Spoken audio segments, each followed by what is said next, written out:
There's a well-beaten path on this old mountainside where I wandered when I was a lad. And I wandered along to the place I call home, and those Blue Ridge hills so far away. This is your story, and we'll go ahead and get started. If you will give us your full name. Roy Clark Thompson. And if you don't mind, your date of birth. 9/27/39. Location of birth. Saluda. Okay. Were you born at home? Yes. Where were you? Where were you living when? Louisiana Avenue. Okay. Which house? The Ashley house? Well, it was actually south of the Ashley. No, that's east of the Ashley house. Between the Ashley house and my Uncle Richard's house, there was a little smaller house in between. Is it not there anymore? No. Okay. And where do you currently reside? Pensacola. You live full-time Pensacola, but part-time Saluda. Spending a lot. Half and half. Spending a lot of time on the interstates now. Okay. How long does it take you to get? It's basically 8 hours. Oh, is that? Yeah. Okay. I thought it was like 14 or something. No, it's mostly interstate, so it's a nice little drive. Okay. And your wife's name? Pamela Rivers Thompson. And your parents' name? What was your mother's name? Mary Lillian Pack was her maiden name. Okay. And your father? Roy Alonzo Thompson. All right. And I guess you are definitely a native of Saluda. That's one of our questions. Yes. And how many, let's see, you have brothers? Do you have brothers? I had brothers and sisters. Okay. And can you name them if you don't mind? The oldest sibling was Ruth, who is deceased. Then Charles, deceased. Perry, deceased. I still have one surviving sister, Nancy. And then the sister who was 14 months older than me is also deceased. Her name was Carol. Okay, so you have one surviving sibling? Mm-hmm. Okay. And where does she live? Clemson. Named Carol? Yep, that's the one I just mentioned. She lives in Clemson. In Clemson.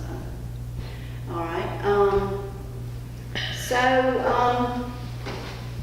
can you tell us a little bit about what it was like as a child in Saluda, and what, maybe, do you have like can you recall your earliest memory of Saluda, growing up in Saluda?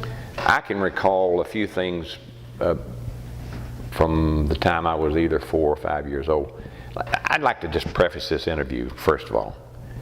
I thought this was for old people. No. I'm only 73 years old.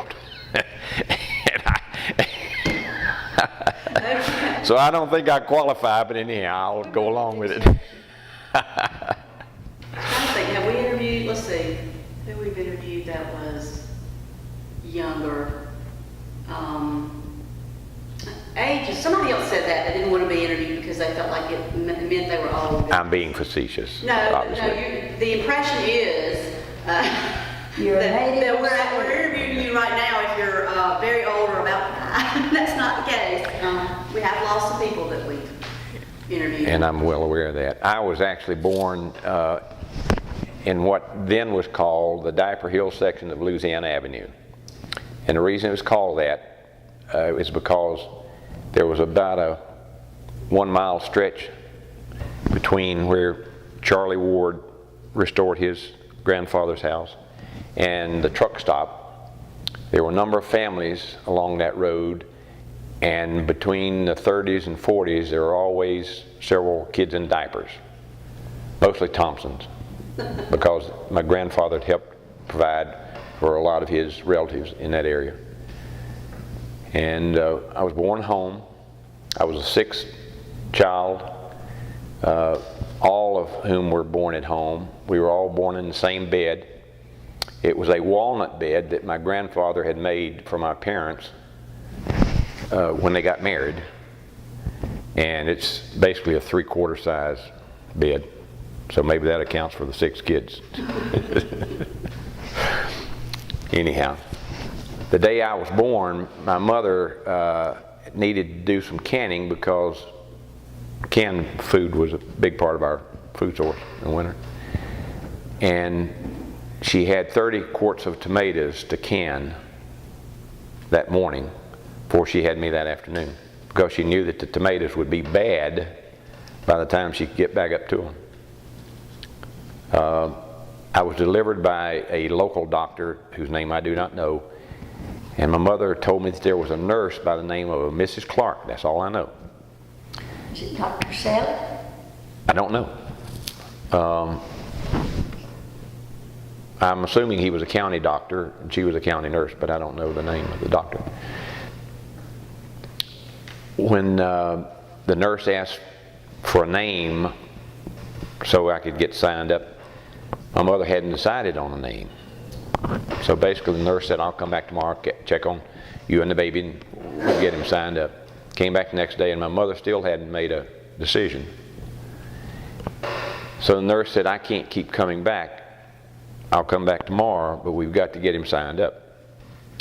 So there was a little negotiating that took place, and apparently this woman whose name was a Mrs. Clark suggested that if my mother would name me Clark, she would bring me a pair of booties and a nightgown.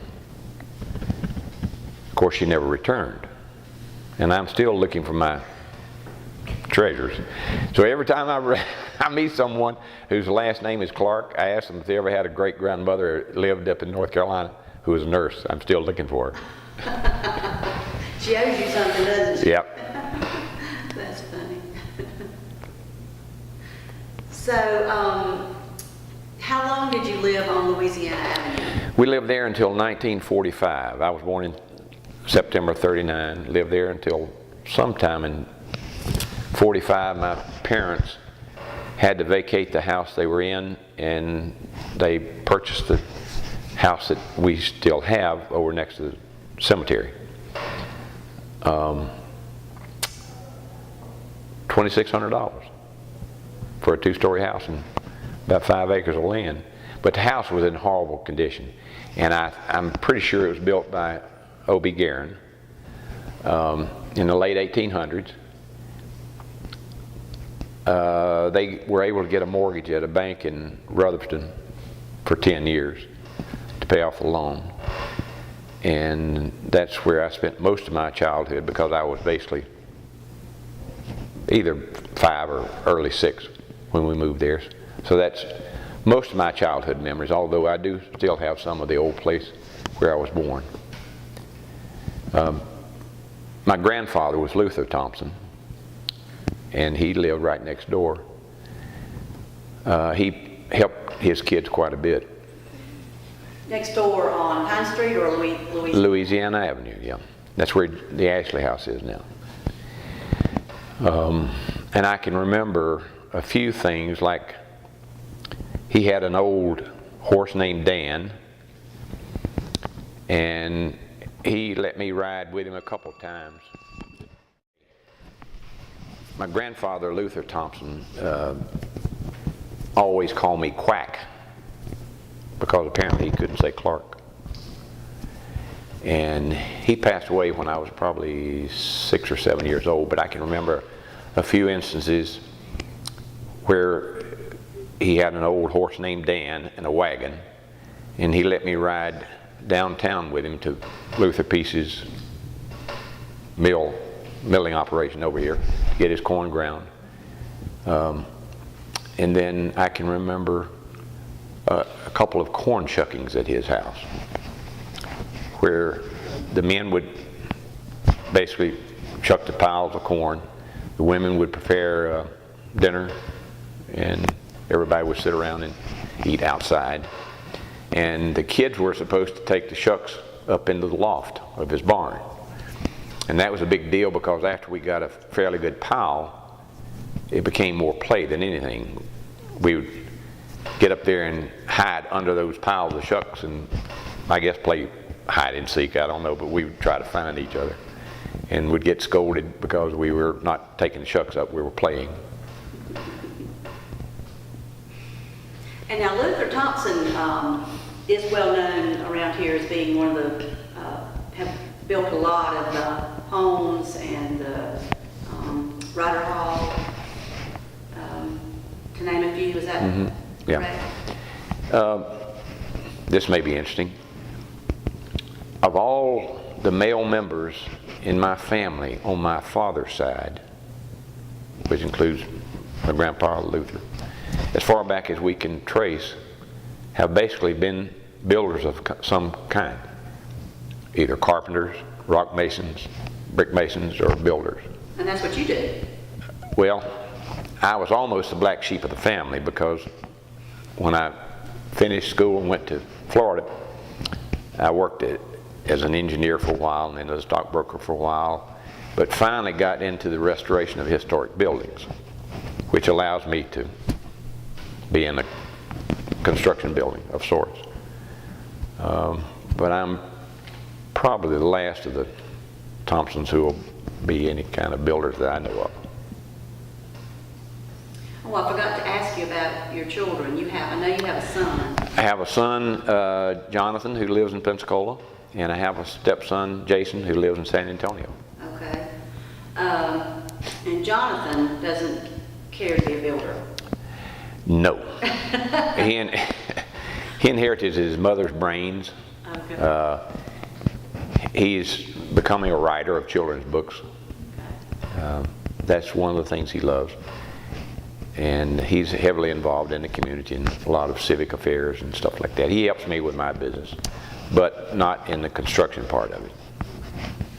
Because you have purchased historic Thompson store in Ward's Grill and you have renovated extensively those structures as well. So I don't know if you want to say anything about that. Well, what happened, Hurricane Ivan hit Pensacola in 2004 and did a lot of damage to the community. And at that time I was actually building a new building, the only one I've ever built, that is historic in appearance. It's a New Orleans style building with wraparound balconies. And after that storm, I could not find anything any building to restore. So I basically had nothing to do as far as restoration work for 4 or 5 years and was somewhat bored. And I knew of the problems that had occurred here after Charlie had to sell this business. It wasn't working out with the other folks, and they actually closed the business. But in the meantime, I had been trying to figure a way I could get my hands on this building and get the business back in the family and do the restoration, because the building was just pristine as far as no restoration work. I didn't have to tear out mess that somebody else had done. And I had worked in this store as a teenager. Lola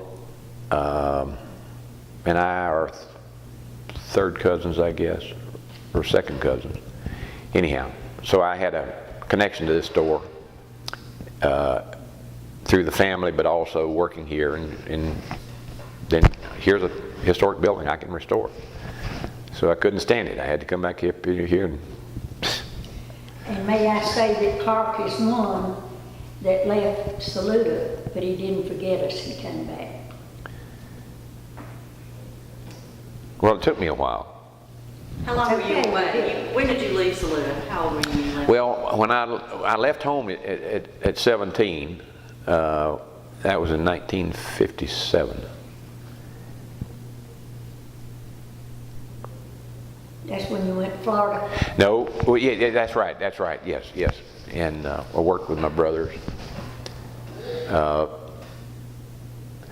My brothers and my father had a commercial construction company in Leesburg, Florida. And I wanted to go on to school after graduation from high school in 57, but I didn't have the money. And I really didn't know for sure what I wanted to do. My brother said, okay, you can come work with us. So I went down there thinking I'd have it pretty good. They put me to work as a laborer for $35 a week. Well, I didn't have any money to put gas in my car. I had an old 51 Ford.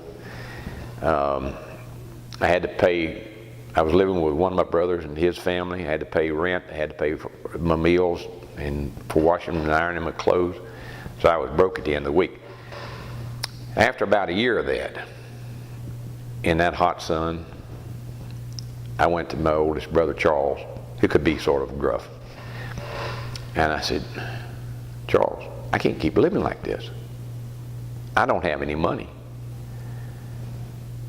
He said, well, what do you want to do? I said, well, I want something that will pay more money. Like what? And I said, well, maybe I could be an apprentice carpenter. Okay, where are your tools? I don't have tools because I don't have any money to buy any. Okay, get back out there. You're a laborer. So that finally convinced me that I need to come back to Saluda or this area and do something different because I wasn't making any headway with my brothers. I think in reality they were trying to encourage me to get my life together. So when I went to North Carolina State, they helped some. And my mother helped, and then I worked in school. So you went to North Carolina State, yeah. In Raleigh? Mm-hmm. Did you graduate from there? 63. 63? What was your major? Textile engineering, which I've never really used because when I went to Pensacola, I had a job offer from a company called Monsanto, and they had the largest nylon producing plant in the United States. Plus it gave me a chance to get back further south, and I loved the beaches of Florida, but I only worked there for 3 years. So where did you go after you graduated from the state? Pensacola. You went to Pensacola. Mm-hmm. And how did you, now what took you to Pensacola? Monsanto made the job offer. They came and interviewed. In fact, I went down there with 6 of my classmates and myself. There were 7 of them they hired that year. But it was a monstrous plant. For the first 18 months, it was swing shift. You're inside a monstrous building. You don't know if it's raining outside, the sun's shining, nothing. And I really didn't enjoy that work.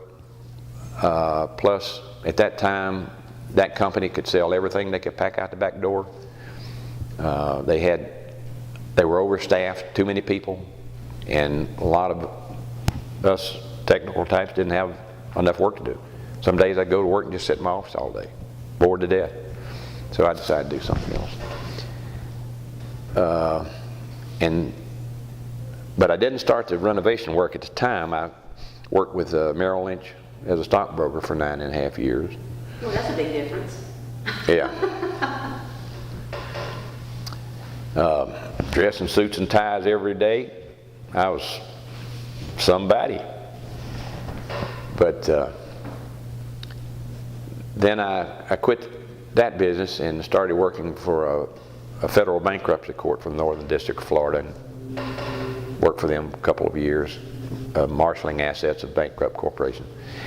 And then finally decided to get back into the old buildings, and that opportunity came along.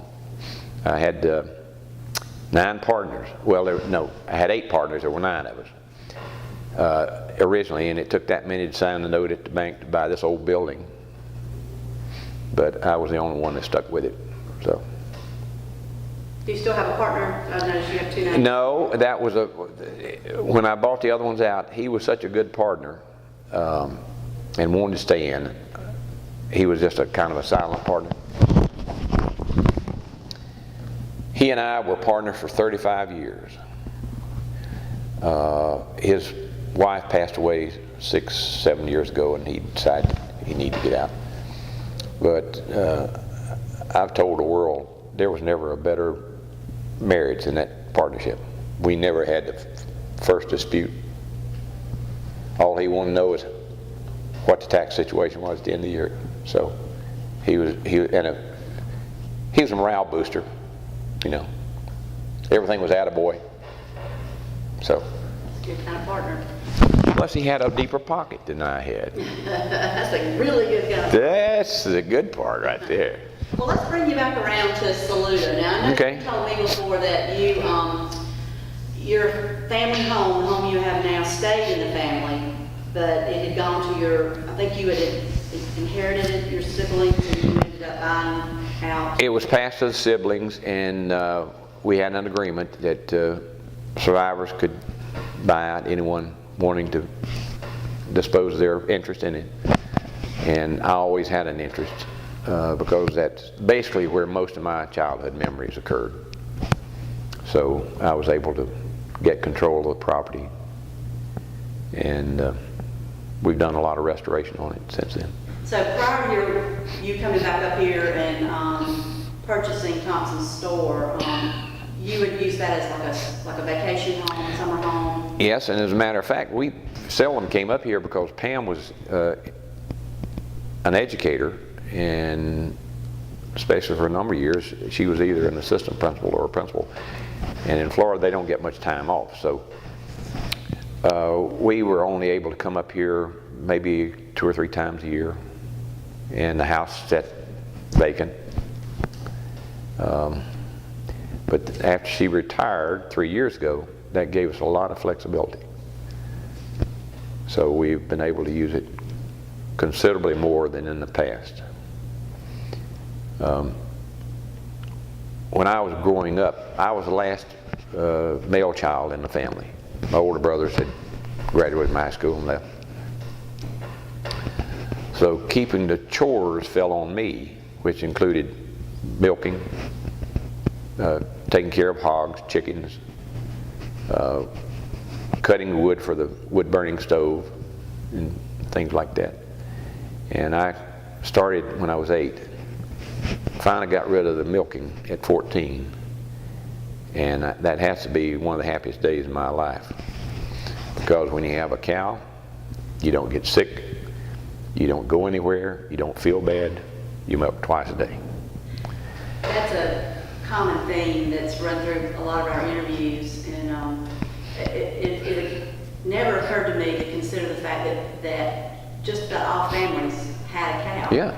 I mean, that was non-negotiable. I mean, I know my dad's family did. I mean, and it's like you had to milk mornings and afternoons. Was it twice a day that you had to milk? Twice a day if you wanted to keep. The cow would get. She'd go dry, yeah. Yeah. And then you had to produce a calf to get her to drop her milk again, and so it was always better. Never too cold, never too hot, never too dark. Never too messy. A cow bag. Oh, I'd always go with a bucket of hot water, especially in the wintertime, and some rags. Our barn had 2 stalls. You could put all the leaves you wanted in there. And in the mornings, when she'd come out, she would have laid down in her mess. Really? Yeah. Oh, gosh. So you had to clean them real good, and then milk. And if she was sore from the cold weather, she'd stick her foot in the bucket, have to throw that milk out, go back to the house, get Mama to scald the bucket again, go back. But we always had excess milk, and we sold it, or I had several customers. So my mother would strain the milk through a flour sack into jars, and they were glass jars, and put a little lid on them. It was raw milk. I'd make my way to school, traveling through the different areas, dropping off milk in the mornings and picking up bottles in the afternoon. Who would you sell it to? Well, Maggie Hart was one of my customers for a number of years. Way to school, you took it to Buddy's. Yeah. There was a fellow by the name of Dutch, D-O-U-C-H, I think it was. He lived up on the area not too far from Mrs. Hart. He was a German, and the Englishes sold milk to them. Mrs. Spratt.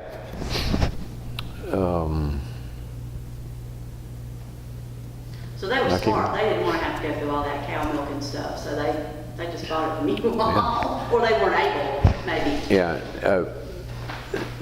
There were some Englishes next door where Gary Pace's house is now. And my family bought the property that we now have from the Englishes. They were from Winter Park, Florida. And they would come up and spend the entire summer. And Mr. English never wanted to buy whole milk. He only wanted to buy spoiled milk or clabbered milk. He didn't want to buy buttermilk either, because we charged 20 cents a gallon for buttermilk, but 10 cents a gallon for clabbered milk. And he was so ginsy, he would take that clabbered milk and just stir it himself with the butter fat in it.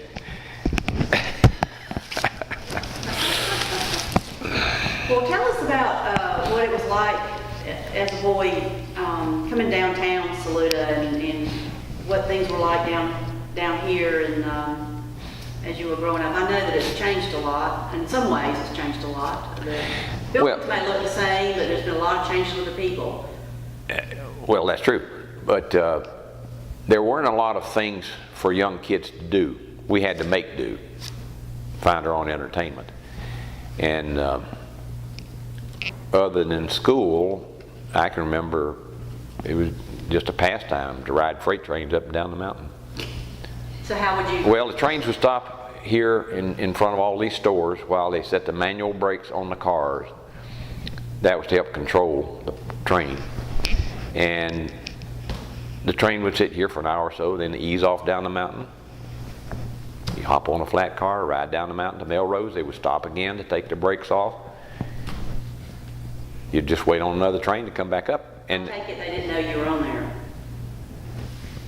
they may have, but I'm not sure they really cared. I mean, I don't think at that time they were as concerned as they would be today. And there was a lot of Saluda people that worked. Yeah. Yeah, a lot of the railroad workers lived in Saluda, so they weren't as concerned. And I can remember Joe Lauder and Coondog Lauder and I went down the railroad track one day to dig some wild azaleas that they had found up on the mountainside there. And we got a pretty good load, started back to the railroad and heard a train coming. So we threw our azalea bushes up on a flat car and then got on a subsequent car, which is 2 or 3 cars behind. Well, an old train at that time would only run maybe 10 miles an hour. But we were way back in the train, and by the time the engine got to the top here and headed toward the station, he started hauling buggy. And we didn't want to be seen in town with those azalea bushes. We need to hop off below your grandfather's Raymond Stevenson service station. So it took all we could do to jump these cars to get on the car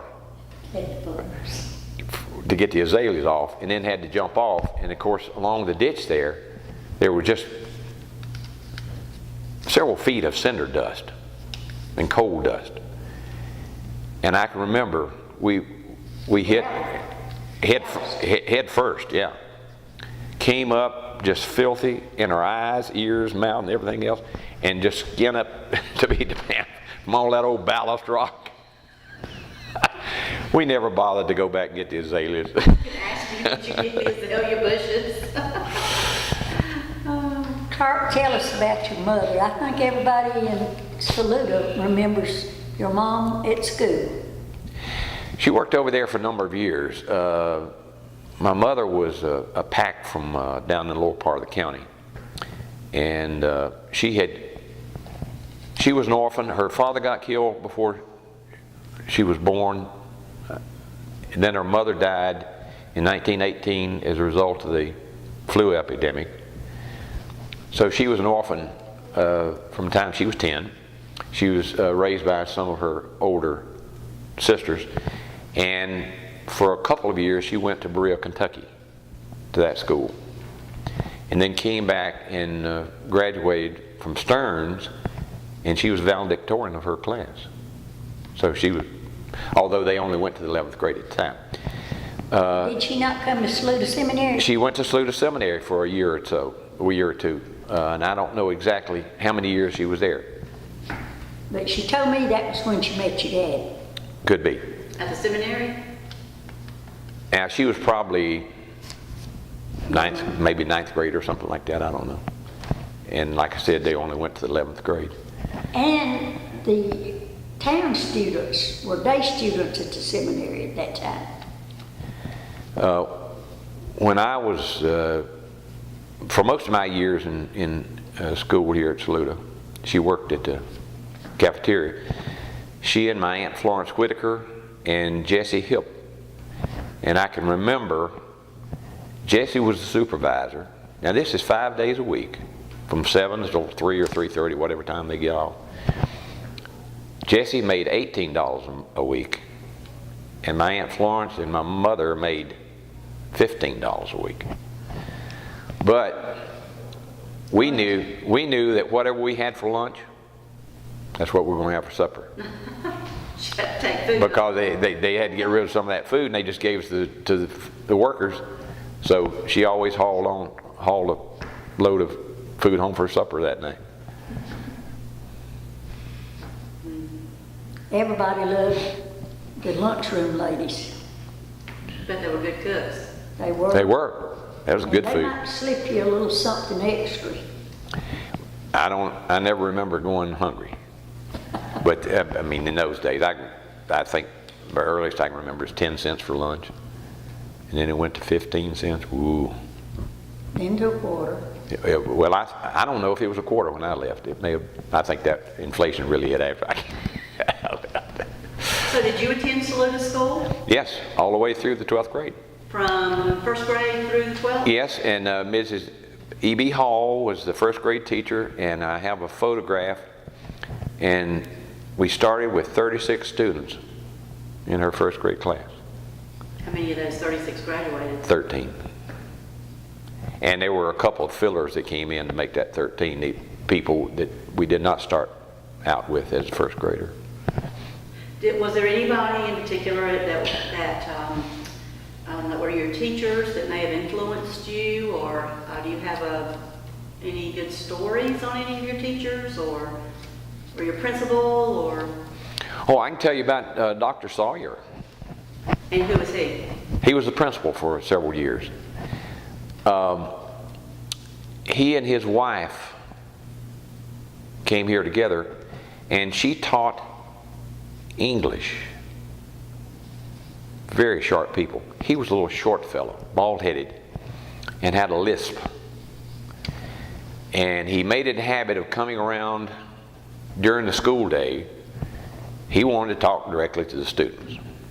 And he would just walk in on a teacher's class. He didn't wait on any invitation. And start talking. And he would walk up and down the rows, talking to individual students while he carried on this conversation. And invariably, he'd spit on you. And he'd say, "Oh, excuse me." Just wipe your forehead and go right on. But he had one story he always told. I can remember hearing it so many times. He talked about John Dellinger, the criminal. And that John Dellinger was the valedictorian of his class in Chicago. I've never verified that, but he told the story. And what a waste, because he was so smart and then turned to crime. And he was obsessed with honesty. And that was part of his lectures to the kids about being honest. I thought it was always unique. If kids got in trouble with him during the school year, he would never punish them at that time because he had a temper.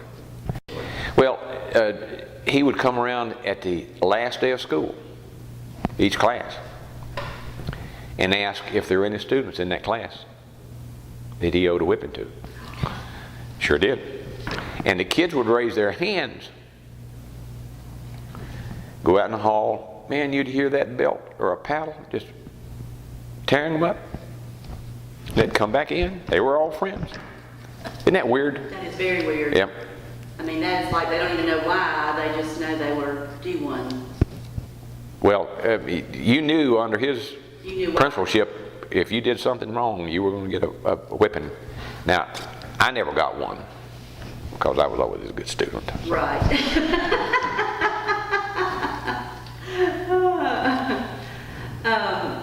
Tell us about some of the characters that you remember around Saluda, because one of the things that we hear, there's a lot of very interesting characters that have come through Saluda over the years and lived in Saluda all their lives.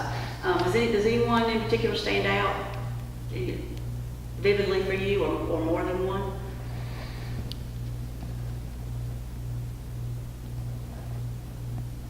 Well, I don't know if he was a character, but I remember Gurley Lauder being the police chief. He was a character. He's one of them that's come up several times. Well, he had several careers. Early on, he made moonshine and sold it. Now, how do you know that? Clark, how do you know that? I've been told that all my life by a lot of people in this community. So that's, I mean, I don't know it personally, but that was, I think, universally known. Do you know where he made it? Do you know where? Well, interestingly, he and Willis Johnson, another police chief, made it together. They were partners. Where? Down in the Cove. Down the cove? Now, down in I don't know if it was, Green River? see, I don't know if it was Green River or Halbert's Cove. Okay. It's Halbert's Cove, not Halbert's. Halbert's? How do you say it? I just say Halbert's Cove. Okay. Robert's what the older people Say do. Halbert's, okay. So, go ahead, so he was always known to be a moonshiner. Well, before he became police chief, this is a story that I've heard for many years. He and Willis had a still, and they had been selling to a bunch of black people from up around Hendersonville. And the blacks would ride the freight trains down to Saluda, get off at the railroad station, I guess walk down to where the still was in the Cove, and they would put these gallon jugs in tow sacks and haul them back to the train station and catch a freight train back to either Flat Rock or Hendersonville. Apparently they came down one Saturday or Sunday and went to the still, and Willis and Gurley had gone fishing. I guess it had to be Green River Cove.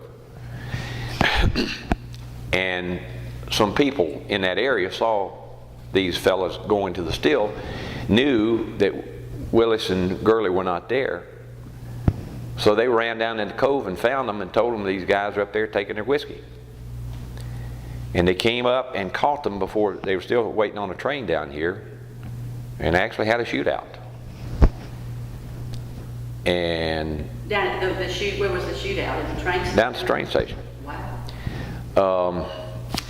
Now, was this before Gurley was a... Yes. Before either one of them were legit on policemen. But anyway,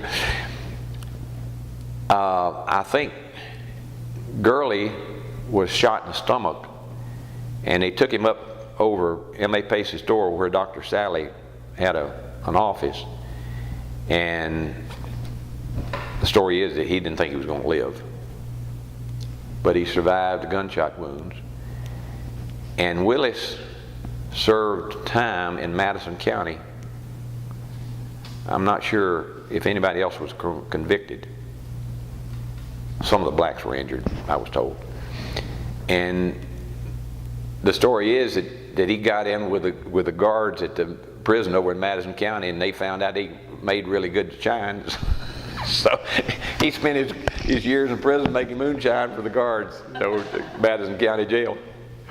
Oh, that's funny. And then later on, both of them became police chiefs here. But I've told this story once before. When I was living out next to my granddaddy, I was out in the yard playing one day, and that was a dirt road at the time with gravel on it, and these 4 guys came walking up the hill with these uniforms on. Now, I was too young to understand what the uniforms were. But they walked up on the bank toward me, and it sort of scared me. And one of them said something like, "Who's here? Any adults here?" So I went running inside where my mama was fixing some food, and told her there were some men out front. And when she walked out, she recognized they were members of a road gang. Members Of a road gang. They had on prisoner uniforms. And they wanted some food and water. So she said, "Okay, if you'll just sit on the steps here, I'll get you something." She went in and made some sandwiches and brought some water out, and they ate. And then got up and started walking this way. We didn't have a phone, so she ran up to my grandfather's house and had someone to call Gurley, assuming that these were escaped road prisoners. And Gurley had that Model T pickup, and a lot of times he didn't wear his uniform. That day he was not in uniform, so he went riding out to check on them and just went on past them. Maybe a half mile or so, it turned around and came back and pulled up and said, "You guys need a ride?" And then he hopped on the back of his pickup not knowing he was a policeman. And he said, he told the story that he didn't slow down until he got here to City Hall and then hopped out and arrested them. They were working somewhere either on Warrior Mountain or that area and didn't know where they were going. They had just run away. That's funny. Now, I've got a story about Willis when he was police chief. Well, let me ask you a quick question about Gurley. Okay. Do you know whether or not he lived in that house that was my grandparents' house out there on Howard Gap and Esola? Gurley Lawler. See, your grandparents were the only ones I remember living there. Okay, because somebody told me that was his home place, or his home at one time. That's where he lived when he was police chief. Okay. Well, see, I was real young at that time, so I wouldn't have known. Yeah. Because Daddy was 17 when they moved out to that farm. See, they lived on Gaffney until he was 17. So I was just trying to confirm that was his house. So you know that for a fact? Yes. Okay, so you had a story on Willis? Well, Willis became police chief, and I guess but I was a teenager by then. And I remember one Halloween, we had a bunch of cherry bombs. We always loved to aggravate Willis.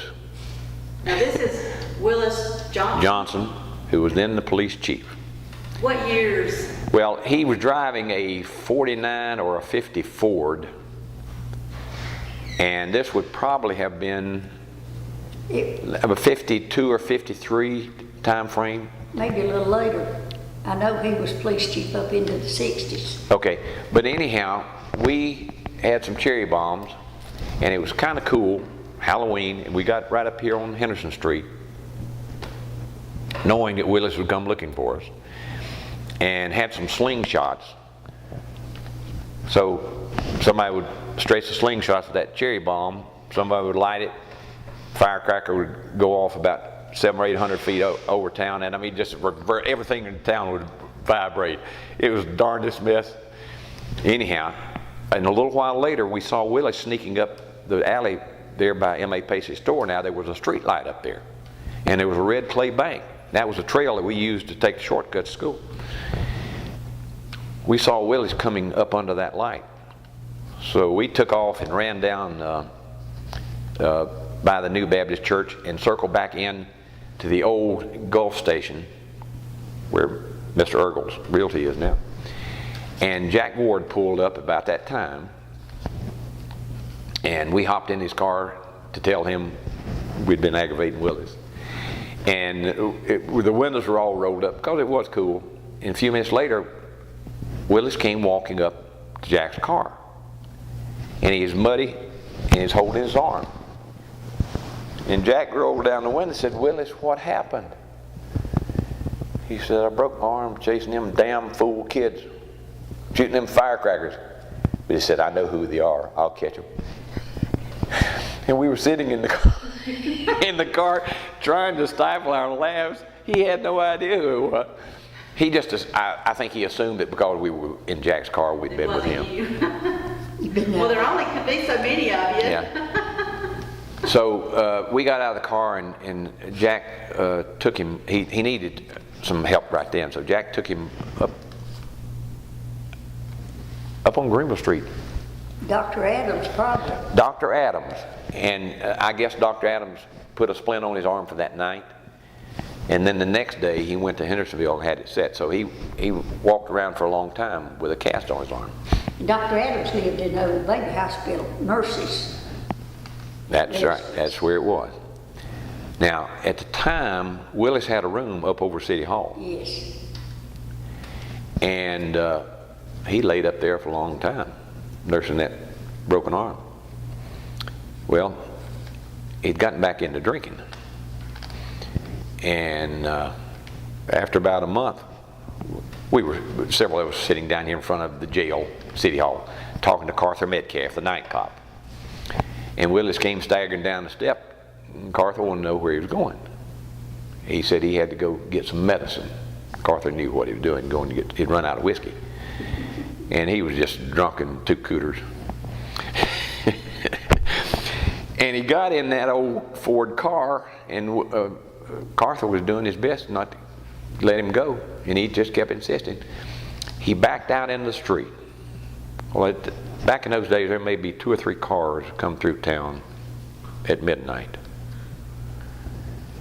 This poor old fella from South Carolina was driving down the street, and Willis backed into the side of his car. Well, the poor guy pulled over on the other side of the street and got out. He couldn't get out on the driver's side because the door was all banged up, so we had to get on the other side. By that time, Willis had staggered out of the car and was cussing him and threatening him for speeding through his town and causing an accident. Now, can you imagine the terror on that man? Here he is in some little podunk county in North Carolina. He's got a South Carolina tag, and this drunken cop is threatening to throw him in jail.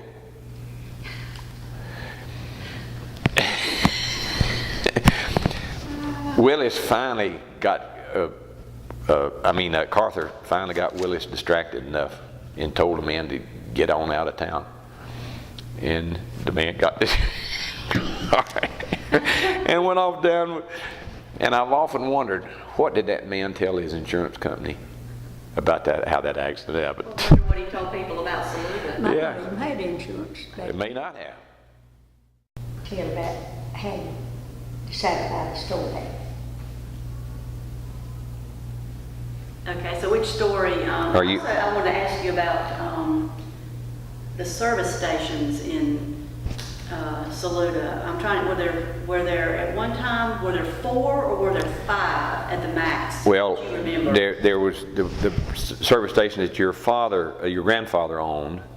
Then there was a Western Auto, but they had Shell pumps there, and the old Gulf station, and then the Phillips 66 across the bridge. And then the one down at where the garage is now, that Frank Thompson's wife owned. Now, was her name Elsie? It was a Essel at one time. I'm talking about his wife's name. Was her name Elsie? No. Okay. Well, anyhow. She's from Toledo. Yeah, and that was just a couple of pumps out there. I think it wasn't. Yeah, but it was a pretty good station. Jay ran that station. So that's 5. Oh, well, that may have been for me So then. that's That 5. was 5 at one time. And one time Saluda had a stoplight too, right? Had what? A stoplight. Oh, they had 2. Oh, Saluda had 2 stoplights. I thought they only had 1. No. When they was building the bridge, they had a stoplight up there. Oh, that was a temporary stoplight. All of the traffic comes this way. they had one on the other side of the bridge, and they was all coming across this one bridge, and the trucks, when you got across the bridge, they had to swing out. And the other stoplight was down here at Greenville Street. And I, Was it Greenville Street? to give the trucks room to swing out and down. And I talked to the district engineer in Silver not long ago, and he said that Saluda is the only town in western North Carolina, and he has 10 counties. We're the only one that does not have a traffic signal. He said Hayesville was that way, but they had recently put up one last year at Hayesville. Let me run some of these things by you before I forget them. I can remember in high school, the trains, because of the brakes being locked, they would have what they called hot boxes. The brake shoes would get so hot they would set accidental fires along the railroad track. And the railroad people would come to the school and ask for volunteers to go fight those fires. Now these are high school kids. And I never remember getting permission from my mother to go do that. Did you go do it? Sure. We got out of school and got paid. How much they paid, do you remember? I think it was 50 cents an hour. Big money. Well, it was. That's right. And the other thing I remember is on several occasions, the alleged perpetrators were young males older than me who would go to your grandfather's service station, get some 90-pound grease, and go down and grease a couple of 100 yards of the track because that was funny. Here comes these locomotives spitting out sand and coal dust trying to keep traction. And when the front engines would hit that grease, the train would stall. And occasionally it'd actually start sliding backwards until they could get traction again. Stalling these trains. And I remember the railroad detectives coming to school. And My father wasn't involved in that, was he? I never knew anybody personally who did. I just knew, I remember the detectives coming to school to try to find out who had done it because they assumed it was some high school kids. Clark, how many pennies did you put over on the railroad track? Oh, there's no telling. I can't count. Yeah. And they let the train flatten them out, and then they were going to give them a flat penny. Well, yeah, I remember doing that. That was fun.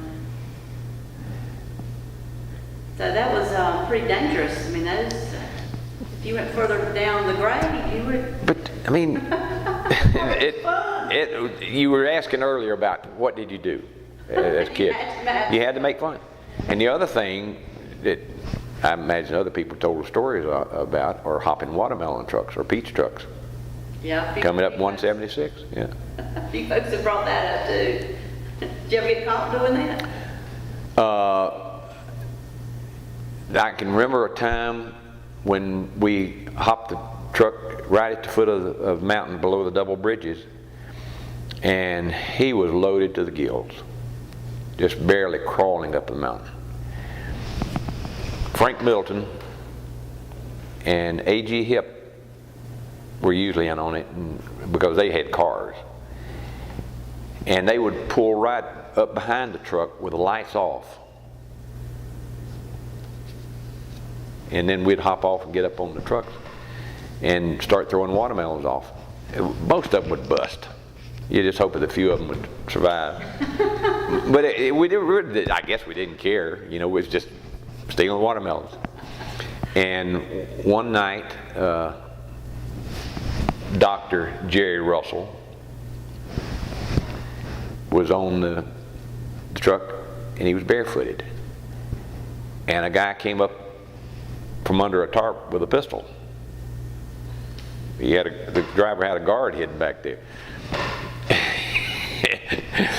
And when Jerry jumped off, he landed on a broken Coke bottle and just split his foot open. anyhow, we were able to wrap his foot as best we could with some shirts and stuff like that.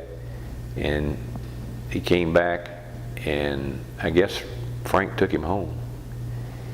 And he literally sewed his foot up that night with needle and regular thread because he didn't want his parents to know what he had done. And another night, the driver caught us, and we had to jump off, and then, of course, got in the car and went racing around him and had pulled back in to City Hall here. And the driver pulled in, and Arthur Metcalf was out there, and he said, "I want these boys arrested. They've been stealing my watermelons." And Carthy said, "I can't arrest these kids. They do this all the time up here." And the driver was just livid. And he said, "Well, you better get somebody down here who can." And John T. Coates was the mayor at the time. And Carter called John T. It was about 1 o'clock in the morning, got him out of bed. And he came down. He was irritated anyhow, and that driver started making his story about why we ought to be arrested. And John T. Coates said, "Listen, this is a tradition. They've been doing it forever. And if you don't want your watermelons lightened, you need to go another route." And sent that poor old driver off. Talking about the cherry bums, did you ever throw any on the mayor's porch? We used to put them on L.B. Gibson's porch. Oh, and they used to do it on the mayor's out near your house. L.B. Gibson was a policeman at one time. And he lived up, the house has since been moved. It was next to the New Baptist Church. And he had a tin roof. And we loved to throw rocks on his roof, throw cherry bombs up there, get him roused out at about midnight. One night, we had been aggravating him, and he was laying for us. It was Frankie, Ashley, Dudley Pace, and myself. And he came out with his pistol and started firing it. Of course, he was firing up in the air. And there was a street light right there at the corner of Gaffney and Henderson Street, so he could see who we were. And we went running as fast as we could to Frankie Ashley's house. Went inside. Well, by that time, the phone was ringing, and Mrs. Ashley answered it. And he told her, he said, "If they do it again, I'll shoot. I'll shoot to hit next time." And of course, she was fussing at us. We were swearing up and down. We didn't know what it was talking about. They was good liars. Yeah. But that's kind of, but you know, I mean, today kids will be considered juvenile delinquents. That was just standard operating procedure in this town. You had to make do. Till they grew up. Had to find some fun somewhere. We'd hitchhike to Hendersonville, the only way of transportation. If you rode the bus, it cost 15 cents, 25 cents a round trip. If you caught the passenger train, it cost 18 cents one way, or 36 cents And total. that's to Hendersonville. Hendersonville and back. So we usually just hitchhike. Well, in those days, it was totally safe to hitchhike. Go up there at the bridge and stick your thumb out, and people stop in a heartbeat. And we'd go to Hendersonville and get our haircuts. That was after Will Forrest gave up the barbering business. Then walk down to where 176 separates from 25, stick your thumb out, and be back home. Did you ever, and I'm not sure of the time frame of the square dances, but did you ever go to any of the dances at the school? Was that during your Oh, yes. time? Everybody looked forward to Friday night. And sometimes Saturday nights, yeah. And then they used to have them up at the pavilion. Yeah, my sister Carol and I ran those for a couple of summers. There were the children's square dances at the pavilion. And John T. Coates let us operate them. We had an old record player, a couple of records, just play them over and over and over again. Now that's for the kids. Yeah, that was for the kids. Now when you say pavilion, I mean, I know you're talking about at the park, but what was the pavilion then? Is it, but that's no longer standing? No, but it was a pavilion. I mean, it was an enclosed. An enclosed pavilion. But they had big The windows, they're just solid windows that you, wooden windows you just prop out, like storm shutter And type. Is that where the shelter is now? Summertime, yes. And but it sat right on the sidewalk. One side of it was right on the sidewalk. It was long ways with a sidewalk instead of like the pavilion is now. Okay. Let's let Clark tell us about his adventure in Saluda in recent years. How did you come about acquiring Thompson store? Well, I mentioned earlier I'd found out that the business was in distress. I'd gotten too old to retire and needed something to do, and knew that if I could get my hands on this was just the creme de la creme. Is that too fancy a word to use in this interview? No, that's fine. There was a lot of difficult negotiating going on for me to get my hands on this. I tell people if they're Catholic, it was sort of like an exorcism. But we finally worked it out, and I was able to get the building. Judy is a minor partner, but she is a partner, and that was the only way I could do it at the time. I didn't want to just buy the building and not know who I could count on to run it. And I figured if she were an interested partner, she'd come open up in the mornings rather than feeling bad. So we were able to buy it 2.5 years ago. And since then, I've spent 2 years trying to renovate. Saluda operates on his own time. You have to just get down in granny gear because things never happen quickly up here. And I'm hoping that I'll still be around when this thing is finished. Well, you've done a wonderful job. And everybody's so proud of it. Well, we're getting close. The courtyard area back here is about to be completed, and that will finish up basically what I'm able to do with this property. Interestingly, we found initials in that old barn back there from 1920. And the historical people have instructed us on how to restore it. Is that the State Historic Preservation Office? Yep. So it will now be listed as a registered historic building. It'll be on the National Registry. So they're going to add it to the inventory of the National Register? Yep. And what kind of plans you got for this?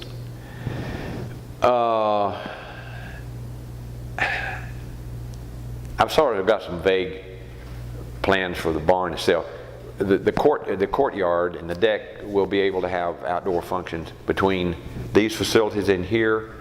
The big balcony I've added on the back, and down there we can have all sorts of type functions, wedding receptions, actual weddings, reunions, birthday parties,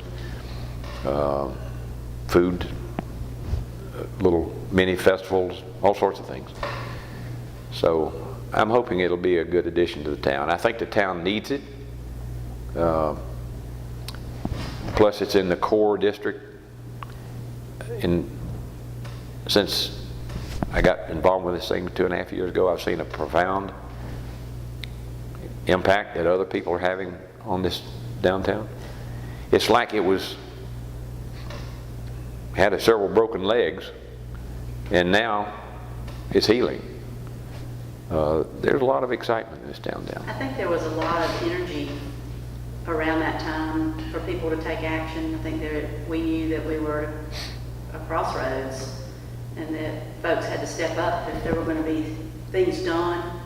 It's a very slippery slope when you start downhill. It's hard to get back up.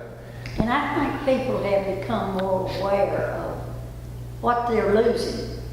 They're losing a lot of memories.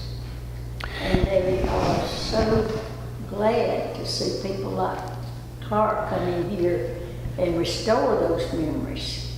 But you have to also take into consideration this historical group that you people have put together. The 130th anniversary. That had probably the biggest impact on the overall health of this community because it made people realize, because I live in Pensacola, I've known forever that history sells. People love it. Well, I think that's what, I was implying was that the energy just from a lot of people came together at the same time. And that's why a lot of things started happening, and that energy, that collective energy came together, because we knew until you start to lose something, you don't realize what you're losing. And I think that's what helped bring it all together. And I mean, it's still, you can just still see it. I mean, it's like with the city being granted the small town Main Street program grant and the work that they're doing with that. I mean, all of that, what you've done, what the Historic Saluda Committee has done, and what the 130th Committee, that all played into that application of the small town Main Street program. I mean, it wasn't easy. It's not easy to get into that program the very first time you try. And Saluda did. So you know about that and what's taking place next week with that program. Yeah. And so Saluda has a lot of good positive energy, and I think that's something that not all towns can claim. They have such good energy and people that want to see this town thrive, and they also want to preserve its history, which is something. Well, I'm sitting here with two of the linchpins. I didn't know who Cindy was, never heard of her, and about 3 years ago, through Kathy Jackson's newsletter, she wrote a story about her grandmother, and she was looking for information on homes that would have been built by her great-grandfather, O.B. Garrett. And I suspected our house was built by him. So I responded to her. But now, here she is, living 3 hours away, and yet she's coming back. Even though you didn't grow up here, did you? Well, I lived here for about a year as a baby, and then came here summers, quick holiday. But this was not your native home. I didn't know.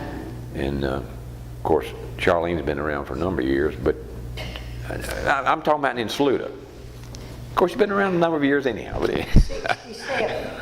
She married in. yeah, but to have the local people take responsibility and claim for the future of the community, that has a lot to do with the success. Another thing about the local people, they tend to let you tend to your business and I'll tend to mine. But like you, when they go off and see other parts of the world and come back and see what Saluda is, they appreciate it more. I have learned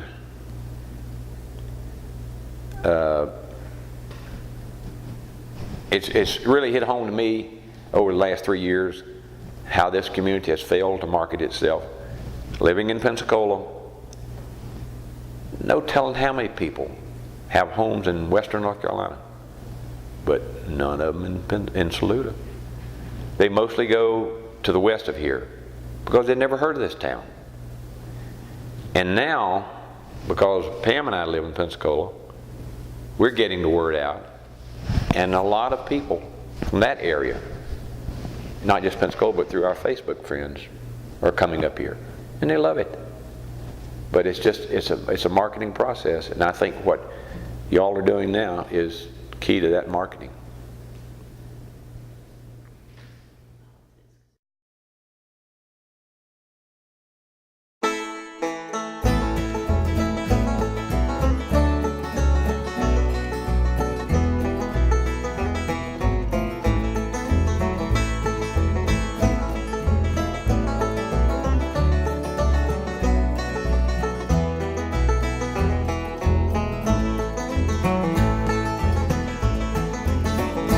There's a well-beaten path on this old mountainside where I wandered when I was a lad.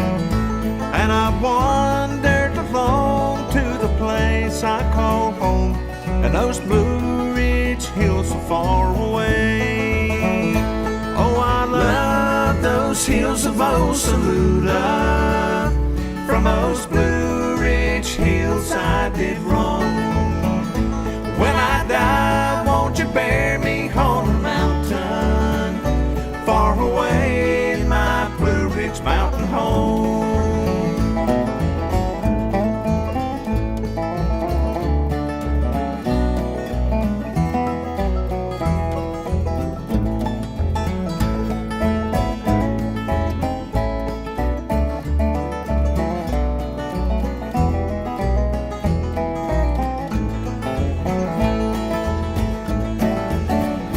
Now my thoughts wander back to that ramshackle shack and those Blue Ridge hills far away, where my mother and dad were laid there to rest.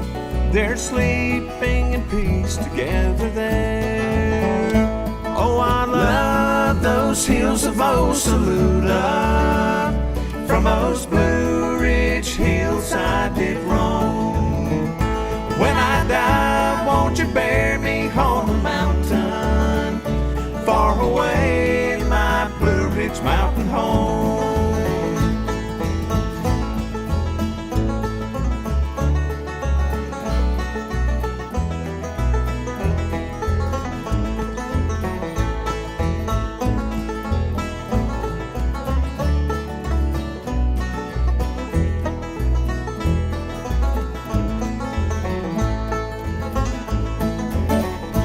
I return to that old cabin home with a sigh. I've been longing for days gone by. When I die, won't you bear me on that old mountainside? Make my resting place upon the hill so high. Oh, I love those hills of old Saluda. From those Blue Ridge hills I did roam. When I die, won't you bear me on a mountain far away in my Blue Ridge mountain home? Far away in my Saluda mountain home.